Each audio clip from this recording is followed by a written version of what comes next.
Hello everyone. Today's presentation focuses on Ind AS 106, exploration for and evaluation of mineral resources, a standard that plays a crucial role in industries such as mining, oil and gas, energy, and natural resources, where uncertainty, risk, and long-term investment decisions are fundamental to business operations. Unlike many other accounting standards, Ind AS 106 operates in a space where outcomes are not predictable, investments are high risk, and commercial success is not guaranteed. It deals with the phase of business activity where companies spend significant resources before any revenue is generated, and often before it is even known whether economic benefit will ever arise. So this is precisely why Ind AS 106 is unique. It does not impose rigid accounting model. Instead, it allows the policy-based recognition supported by judgment, discipline, consistency, and disclosure. The standard recognizes the practical reality and extractive industries while still ensuring transparency, accountability, and comparability in financial reporting. So in today's discussion, the key topics that we are going to cover today are the objective and the scope. We'll spend some time in understanding the key definition.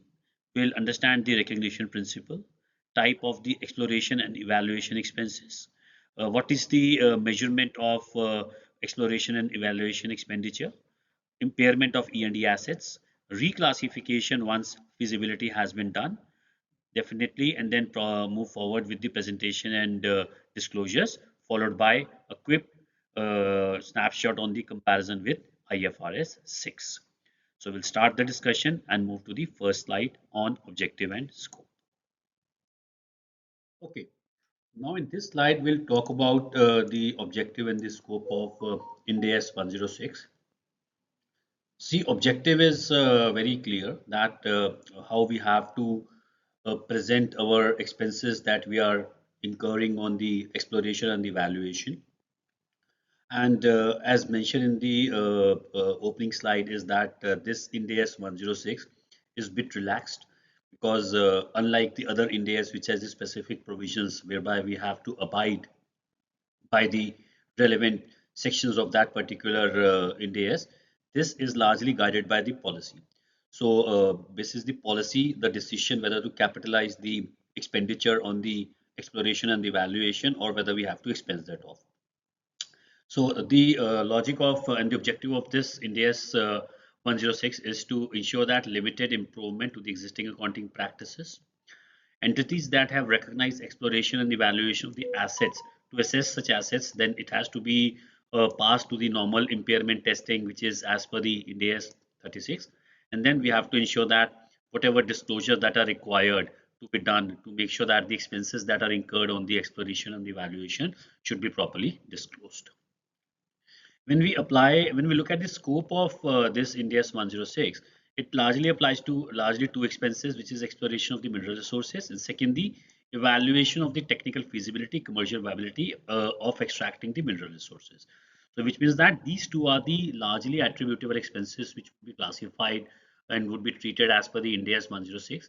Any expenses before or after this, which is when any expenses which is being done before you get the license or entity get the license, or any expenses which are done once the feasibility is done and then it has been approved that we can move further for the further creation of the mine or other kind of the asset, then it has to be followed by the Ind AS 16 or the Ind AS 38.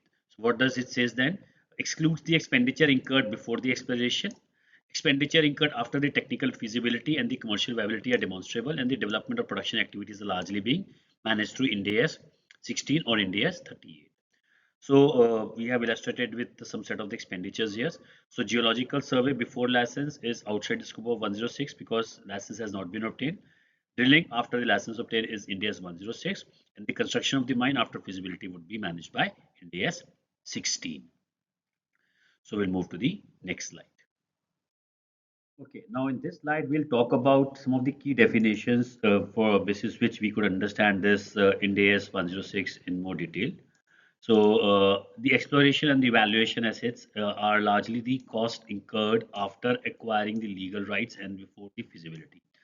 So any kind of the expenses which is being done for exploration and the evaluation and then the asset which is created are the expenses once we have obtained the license to take the action further, and but before we have confirmed that it is commercially feasible to take it further. For example, the cost of the exploratory drilling. So exploration rights are the legal rights to explore the specific area. For example, are the mining lease from the government. Technical feasibility is whether the extraction is technically possible, and for example, the successful drilling test. And commercial viability means whether extraction is economically profitable. So positive feasibility study. So once we have done the exploration and the evaluation should help us to understand whether that particular expenses for which we have done the exploration and evaluation will let us know the technical feasibility and the commercial visibility and the viability. And if those two are okay, then definitely the expenses, any further expenditure which are being incurred would be treated as per the Ind AS 16, wherein we have to do the necessary setup for creation of the mine. But for Ind AS 106, these are like four key definition which needs to be kept in mind while discussing the provisions of Ind AS 106. So move to the next slide. Now we'll come to the heart of Ind AS, which is like recognition principle, and this is normally the area which help us to understand the relevant Ind AS in more detail. So as far as Ind AS 106 is concerned, it talks about the flexibility. So it gives the flexibility because the flexibility is basis the choice, and that choice is largely guided by the policy that is being adopted by the entity. So an entity has shall recognize the exploration and the evaluation expenditure as an asset if it is incurred after legal rights has been obtained and accounting policy permits the capitalization. So if accounting policy permit the capitalization, any expenses once we have obtained the right to take the action further would be classified as exploration and the evaluation asset, and those would be classified under Ind AS 106. So Ind AS 106 allows flexibility whether to capitalize or expenses immediately. So if it is policy one wherein we have to capitalize the E&D expenditure, then recognize eligible exploration and the valuation cost and asset, test for the impairment when indicator exists. This is as per the Ind AS 36. But let's say if this policy two, which is option, which is the expenses are recognized in the P&L, then we have to directly recognize that cost in the profit and loss account. So both are permitted, but the choice must be clearly documented as a part of disclosure, and the policy must be applied consistently. And any changes in the policy would be have the impact which is there in the Ind AS 8 and which requires the changes in the accounting policy through the retrospective application. So that is largely guided by the Ind AS 8. So we'll move to the next slide then. Okay, so now this slide typically we want to demonstrate some of the key expenditure which falls under the category of exploration and the evaluation, and few expenditure which are highlighted in red are largely the expenditure which are excluded from the category of exploration and the evaluation. So the expenses which are included in the category of the evaluation are the geological studies, geochemical analysis, exploratory drilling, sampling, feasibility studies, which is like before it is pre-commercial, and directly attributable overheads. So all these expenses largely are classified as exploration and evaluation expenditures, and expenditures which are of general administrative cost or development expenditure after feasibility are not treated as expenditure of E&D nature and would not be classified as per the Ind AS 106. So we'll move to the next slide and look at the measurement principle. Okay, so measurement principle is very simple here because the choice is given basis the policy. So once the policy admits that it has to be written off as a P&L expenditure, then this simply would be recognized as P&L expenditure in the year in which it is being incurred. But let's say the policy says that we can capitalize the E&A expenditure, then what is the treatment? Then first it has to be measured at the cost, and then cost includes the direct cost plus attributable overheads. And then once it is being measured at cost, the subsequent measurement will depend upon the model which is being adopted by the organization. The choices given, which is like cost model or the evaluation model, and this choice is in line with the Ind AS 16 as well, because in Ind AS 16 also the choice is being given. So cost model or the revaluation model. So example is that capitalized E&D cost by 50 crore, further drilling cost is 20 crore. So carrying amount is 70 crore. So because let's say assume that this has been adopted the cost model, so it will be carrying at the value of 70 crore. So in case it is being measured at revaluation model, then we have to make sure that it should be revalued consistently basis the fair value. So we'll move to the next slide then. Okay, now we'll talk about the impairment of E&D assets. So there are no specific rule for testing the impairment. So testing is as per the Ind AS 36, and then once that testing is done, then definitely it has to be impaired. But there are certain conditions which help us to understand that for specifically to Ind AS kind of a Ind AS 106 kind of a scenario wherein expenditures are largely onto exploration and the evaluation. What are those conditions which help us to do the testing? So basically, impairment indicators for Ind AS 106 specific expenditure are that exploration rights are expired or will expire soon. There is no further exploration plan, no commercially viable quantities discovered, budget cut, or the project abandonment. So all these are the indicators wherein the expenditure that has been incurred on the exploration and the valuation needs to be impaired only if it has been classified as an asset or it has been classified as a capitalized item as per the policy of the entity. But if it is classified as an P&L, then impairment does not apply to that because that is anyways has been expended off in the year in which it has been incurred. So measurement of impairment is impairment assessed as per the Ind AS 36, and cash generating unit may be larger than the individual asset. So basically, again, if impairment happens for a particular asset, so it will be applicable to the CGU, which is the cash generating unit to which that asset belongs. Example is that impairment carrying amount of E&D asset is 100 crore, recoverable amount is 60 crore. We have to the impairment, and that 40 crore is treated as an impairment loss, which will be charged to the profit and loss account. So we'll move to the next slide. Okay, now we come to the most important aspect of India's 106, which is like reclassification.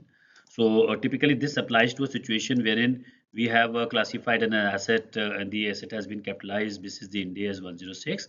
So once it has been 106 has been applied and the exploration and evaluation has ensured that technical feasibility and the commercial viability, and post that the further decision to build the mine and the further asset, that decision was largely guided by the another Ind AS, which is Ind AS 16, which applies to the PPE, or Ind AS 38 if it is relation to any intangible assets or we have the rights to being sold or intangible assets that have been identified and the asset is in the control of the entity.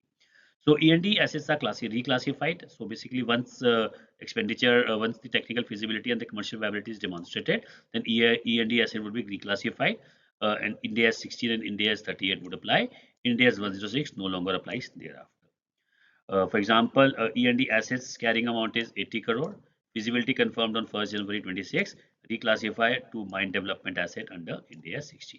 So all the expenditure or the expenditure assets that has been done on the E&D would be declassified from Ind AS 106 kind of listing to normal PPE asset or intangible asset, and the relevant standard would then apply, and any subsequent measurement, subsequent reporting, or subsequent recognition would happen. This is the provision of Ind AS 16 or Ind AS 38. So we'll move to the next slide. Now we'll talk about the presentation and disclosure. So when we talk about the presentation in the balance sheet, we have to present separately the exploration, the valuation asset, because this is largely being recognized and measured as per the applicable provision of Ind AS 106, and it is classified as a non-current asset. In the disclosure requirement, what we have to show that entities must disclose the accounting policy for India expenditure. E&D expenditure, almost amount of the assets, liabilities, income, expenditure rising from the E&D, CG used for the impairment, key judgment and the estimate, and the nature of the extent and the risk. So typically all these disclosures are specific to the Ind AS 106, but most important is that how it has to be represented in the balance sheet. So in balance sheet, we have to disclose separately as exploration and the evaluation assets. So we'll move to the next slide, and that would be final slide to have a quick look at the comparatives, if at all we have, between Ind AS 106 versus IFRS 6. Okay, so when we look at the comparison between the IFRS 6 with respect to Ind AS 106, They're largely the same. There is no gap as such, and it is like fully converged standard. So this is the end of the slide. We'll move to the final slide with some of the key comments and thank you slides. So we'll move to the final slide then. Okay, so as we come to the close of today's session and on Ind AS 106, which is exploration for and evaluation of mineral resources, so let us briefly reflect on the key insights we have covered. So we begin by understanding why Ind AS 106 exists as a specified standard, recognizing that exploration and the evaluation activities are inherently uncertain, capital intensive, and often long before any commercial outcome are assured. So this standard acknowledges this uncertainty by allowing entities a degree of the flexibility in recognizing the exploration and the evaluation expenditure, while still requiring discipline, consistency, and the transparency. So we discussed on how the recognition, exploration, evaluation cost is driven by the entity's accounting policy, subject to the clear boundary condition that specifies and that such cost can only be recognized only the legal rights to explore are obtained. We also understood that once it has been confirmed that it is commercially viable and technically feasible, then any expenditure has to be reclassified as under Ind AS 16 or the Ind AS 38, and then as any subsequent expenditure would need to be accounted basis those standards. So overall, Ind AS 106 is not just about accounting treatment. It is about communicating risk, judgment, and the future potential to the users of the financial statement. So I hope this session has provided you with a clear conceptual framework and practical understanding that you can confidently apply in the financial reporting, audit, or your analytical role. So thank you for time and engagement. I'll be happy to take any question, and we are going up to come with a new standard very soon. Thank you.